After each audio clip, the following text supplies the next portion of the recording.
Good morning dear students. आज हम class 6 के इंग्लिश सब्जेक्ट के chapter number 14 skill of Dhanvi को पढ़ेंगे। स्टूडेंट्स, ये जो चैप्टर है जो हमारे इंडिया का जो स्टेट है उड़ीसा, उसके पास्ट टाइम पर आधारित है।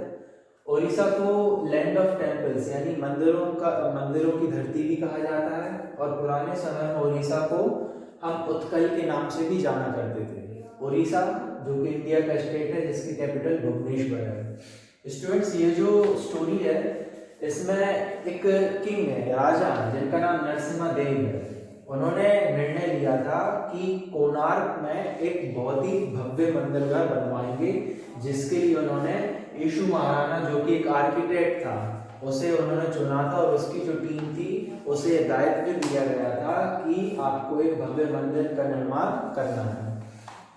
यीशु महाराणा की जो वाइफ है वह अपने बच्चे को जन्म देने वाली थी, लेकिन उसी दौरान यीशु महाराणा जो है वह अपनी टीम के साथ मंदिर के निर्माण के लिए निकल गया था। और जो किंग थे यानी जो राजा थे नरसिम्हा देव, उन्होंने ये निर्णय लिया था कि जब तक ये मंदिर का निर्माण नहीं हो जाएगा तो जब तक यीशु महाराणा और उसके जो साथी हैं जो मंदिर का निर्माण करने वाले हैं उन्हें वापस घर जाने की अनुमति नहीं होगी। मंदिर का निर्माण लगभग 1200 लोग कर रहे थे, जिसमें यीशु महाराणा उनके हेड थे।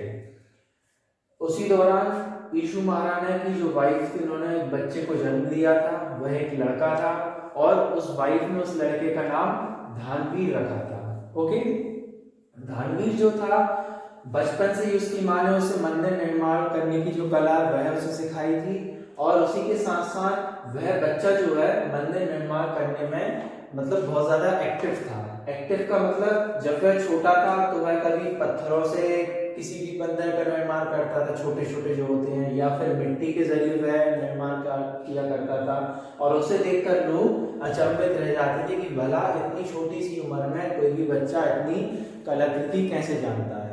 एक बार की बात है, धनवीर अपने स्कूल गया हुआ था और उसके साथ वाले जो फ्रेंड्स वह से प्रश्न करते हैं कि जिस तरीके से हमारे पिताजी हमको स्कूल लेने आते हैं और छोड़ने जाते हैं, तुम्हारे पिताजी क्यों नहीं आते हैं? और वह सभी बच्चे उसे चिढ़ाने लगते हैं कि तुम्हारे पिताजी तो है ही नहीं। इस बात को सुनकर वह बच्चा घर आता और अपनी माँ से इस चीज की शिकायत करता है कि मेरे पिताजी कब आएंगे। तो उसकी माँ उसे समझाती है कि अपने मतलब तुम्हारे जो पिताजी हैं वह मंदिर निर्माण के लिए गए हुए हैं और जैसे ही उनका काम पूरा हो जाएगा वह वापस लौट आएंगे।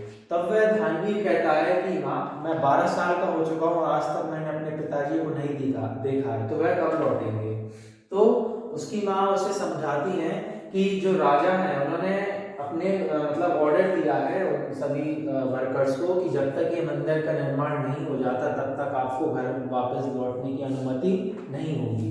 यह बात सुनकर धनवीर जो है वह निर्णय लेता है कि वह भी अपने फादर के पास जाएगा और उनकी मंदिर बनाने में जल्द से जल्द हेल्प करेगा। लेकिन उसकी माँ कहती है कि भला तुम इतनी दूर अकेले कैसे जाओगे? तो वह धनवीर बोलता है कि आप उसकी चिंता मत कीजिए, मैं पहुंच जाऊंगा।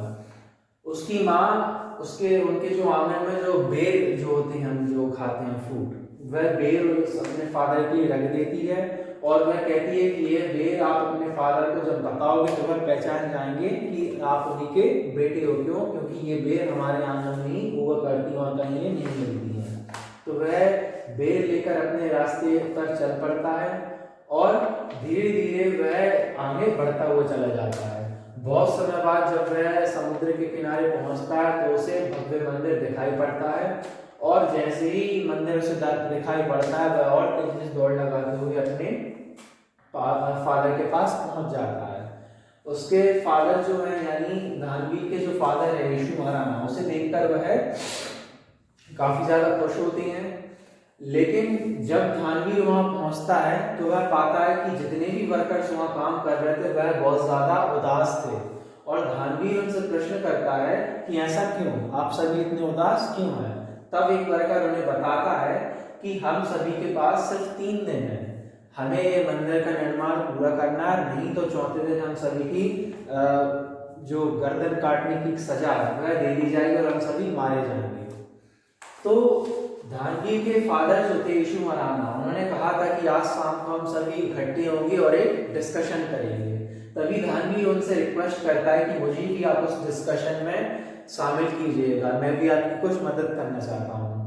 शाम का वक्त होता है, सभी लोग इकट्ठा होते हैं और डिस्कशन शुरू होता है।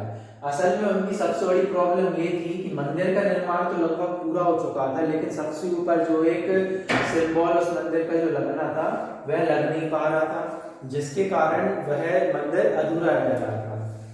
तो धानवी जो है उनसे कहता है कि मैं आप सभी की मदद जरूर करूंगा। तो धानवी क्या करता है, अगले दिन जाता है और उस मंदिर के ऊपर चढ़ता है और थोड़ी देर बाद मतलब कैलकुलेशन करने के बाद वह उस स्टैच्यू को पूरा कर देता है, और जैसे ही वह स्टैच्यू पूरा होता है वह मंदिर का निर्माण क्या हो जाता है, पूर्ण हो जाता है। और यह सभी देखकर सभी वर्कर जो है काफी ज्यादा खुश होते हैं एक वक्त के लिए, लेकिन कुछ समय बाद उनकी खुशी उदासी में फिर बदल जाती है। और उसका कारण यह था कि जैसे ही महाराज को पता चलेगा कि यह पूरा निर्माण कार्य एक छोटे से बच्चे के द्वारा किया गया, तो वैसे ही हमें सजाए मौत दे दी जाएगी। लेकिन धानवी कहता है कि नहीं, ऐसा नहीं है, यह सब तो आपकी की गई मेहनत है, जो आप 12 साल से इस मंदिर के निर्माण में लगे हुए थे, मैंने सिर्फ एक छोटा सा काम किया हुआ है। और ये बात कहते ही धानवीर जो है उस मंदिर की ऊंचाई से नीचे की ओर कूद जाता है और उसकी मृत्यु हो जाती है। इस तरीके से ये कहानी का अंत होता है। आई होप स्टूडेंट्स ये आपको पूरी स्टोरी इजीली अंडरस्टूड होगी। यदि आपको कोई डाउट रहता है so you can just ask me, okay. इसके क्वेश्चन आंसर्स आपको इमेजेस में प्रोवाइड कर दिए जाएंगे, जैसे आपको कंप्लीट करने के बाद आपको सबमिट करना रहेगा, ओके।